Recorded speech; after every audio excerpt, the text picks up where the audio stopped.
Hey everyone, in this video I'm going to show you how to join a Microsoft Teams meeting on a laptop in just a few simple steps. Click the Join button to open the pre-join screen, where you can check your camera and microphone settings before entering the meeting. The screen shows a preview of your video feed, along with toggles to turn your camera and microphone on or off, and you'll also see your display name at the top. Once you're ready, click the Join Now button to connect to the meeting. You'll see a connecting screen appear while Teams establishes the connection. The connection typically takes just a few seconds depending on your network speed. After a moment, the meeting loads and you'll land on a Waiting for Others to Join screen with the meeting toolbar visible at the top, showing you're now in the meeting room.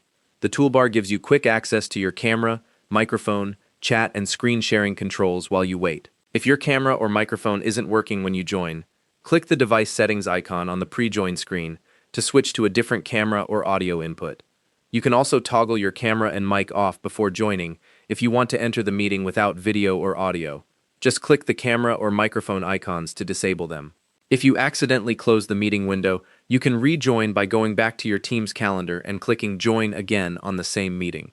And that's how to join a Microsoft Teams meeting on your laptop. Thanks for watching, hope this helped.